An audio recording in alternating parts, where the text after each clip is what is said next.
Today I'm going to show you how to do some easy green stuff tentacles.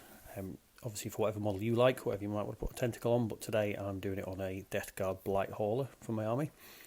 As ever, like, comment and subscribe. I'm still fairly new to the YouTube game, and all the subscriptions and comments you make certainly help me out. So first thing, as you've seen there, I've got a bit of parchment paper just sellotaped down to the table, and I've used some Vaseline just on the top of that parchment paper so that when I put the green stuff down it won't stick. First stage is dead easy. I've obviously mixed the green stuff, and then I'm just making a little strip to the right length of what I want the tentacle, fairly thin. This isn't going to be the bulk of the tentacle, this is stage 1. So I've made a sort of what looks like a long tongue shape, and I'm taking the inside of a ballpoint pen and literally stabbing it onto the green stuff and making little circles. And what this will do is this will make raised nodules in the green stuff. Now as you're working your way up the tongue of green stuff, you need to make sure you're overlapping every circle. So as you can see here, I'm not trying to leave too much in between where I go. You're literally pinching into the circle you've already used as you do the next circle, and then you work your way up the tongue. If you leave too many gaps, the later stage it doesn't look quite right with these veins and things that will appear later. So put as many as you want on, work your way up. I'm just doing, because the width I've done, I'm just doing 2 little circles each side as I'm going up this tongue of green stuff, and it'll thin out to 1 at the very top. Now I'm showing on quite a large tongue of green stuff. I'm doing a large tentacle, so I want it to be gripping the weapon of the blight hauler that I'm using.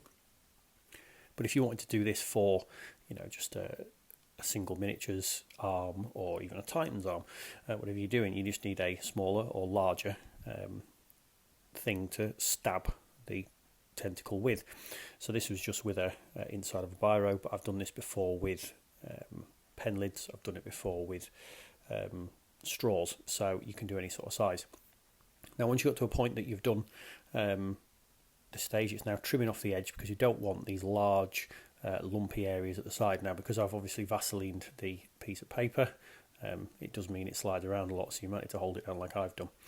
Point to note, when I mixed the green stuff I did leave it about 25 minutes before I started working with it, because you don't want it too sticky, so just a point to note there. So what I'm doing now is I'm taking just the end of a file, a bit of Vaseline on the end, and I'm now going along and stabbing all the little nodules that we've made so far in the green stuff to sort of, as you can see, make the tentacle effect there. So you can look as like a sucker we've now created with that. Now you wouldn't have to do that if you just wanted this to be like a blistered tentacle, but obviously this certainly helps to give the effect of like a demonic sucker type thing. Now I've done another strip of green stuff. You see there, this one's thicker. You can see the gap, the width difference in terms of the depth, and slightly wider than the tongue of green stuff, and I've made it the same length. Now it is a bit bumpy and lumpy, this one I've done, but that's great because it'll fit the tentacle piece. Now I'm literally lifting the thin strip that I've made, and I'm putting that on top of the wider sort of tongue of green stuff I've done, and you can see the 2 width differences there. So the first bit we've worked on is actually quite a thin strip of green stuff, there's not much depth to it, whereas the second stuff is the bit that's going to give you the volume for it. So you can see my glasses getting in the camera shot there. I'm trying to get it closer. Now we're trying to merge these 2 pieces together, so holding it down I'm just using the end of the tentacle off the parchment paper there, so it actually sticks down, it won't move around too much, and I'm just using my sculpting tool just to push the top layer into the bottom layer to start to merge it together. And I did use the back of my finger just to wipe the Vaseline off that top tongue layer, as you probably saw there, so it'll stick easier. It will still stick and set with the Vaseline on there, it just takes a bit longer. So we've done that, we've gone down the side and sort of pressed these 2 things together. Now I'm going to add some texture to the tentacle. So again, with the end of the file, just a sharp point, I'm now just literally stabbing very gently in and around all the sort of suckers we've made. You will see what looks like veins running down the tentacle. Now that's the bit where we've not pinched the green stuff completely with the pen insert we were using, and actually that gives a nice effect to the model, but you can see if you weren't overlapping a bit, these things would be huge and it would start to take away from the sucker effect. So now it's literally going along and dotting and putting some texture in and around. And I'll do that across the whole tongue. Now I've left it before test fitting this about another 10 minutes or so to just start setting that a little bit more, because again, earlier stages you want it slightly more workable. Now we're just going to test fit it onto the model So I left it for about 10 minutes just to dry a little bit more. I've pushed the end of a paper clip into the tentacle because I'm going to drill this into the blight hauler later eventually and secure it.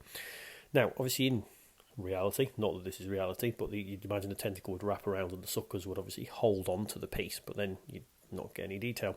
So I'm trying to pose it to the model, sort of showing the tentacles and giving a bit of an interest because you can see the sort of suckers there. So really I'll just play around with it for a couple of minutes until I'm happy with the pose. Obviously try and work out when I'm going to pin this into the side of the model, where I'm going to pin it, and I'm going to pin it into one of the vents that's there. And that's the important part of this stage. It's like we can still correct anything we don't like, we can still put some more detail on, we can alter the angle of the tentacle now, but you just got to make sure that before you let this stuff set, you're really happy with the angle it's going to be in. So you can see I'm just sort of testing, seeing how I feel. So this is something I've done quite a few times over the years, making tentacles. Probably not for 10 years I haven't done this, because I've not done a Death Guard army and armour it's appropriate to, but I do remember back in 2003 I think it was, for a Games Day event when I used to work at Games Workshop. I remember sitting there for hour upon hour doing a Nurgle pool with tentacles coming out, and we got shown how to do this, and just sat there for hour upon hour making these things. So it was a bit of a flashback to that. I've not done this for, must be 16, 17 years since that Games Day, but I have done it since on other models since then. So this is not a brand new technique. This is something that I'm sure you've seen elsewhere and has been in a million places, but this is just me showing you how I go about it and what I like to do. So now I've got the tentacle to a position I quite like. Now it's kind of going around and really just messing it, smoothing it down, checking that I'm really happy with how it's pressed against the model and pressured. So trying to get rid of any finger marks I might have put in there. My fingers are wet, so you can smooth that out. So when I'm completely happy, it's now just checking and making sure we've not got any areas we want to put extra texture on. Now what I've then done is taken the same file, and I'm just putting a little bit of texture moving away from where the suckers are down onto the body of the tentacle. So I want the back of the tentacle to be quite smooth, front of the tentacle to be lumpy, and then a merge in between. So overnight I've let it set, just used a bit of blue tack, as you've seen there, to stick the end in, keep it upright so it sets in place. And actually at the back of the tentacle there, where I've folded it over, there's a couple of gaps and areas I'm not too happy with, so I've just mixed up some milliput that I'm going to fill those gaps in. And that's absolutely fine to mix milliput with green stuff. I would always have anything sculptural, anything that needs a bit of strength to have green stuff, but milliput you can cover the gap. So I've covered the gap, painted it up. I'm not going to do a painting guide for this, but you can see the final effect merges really well with the Death Guard. A little bit of interest coming into the blight hauler there. So hope you liked it. I'll see you next time.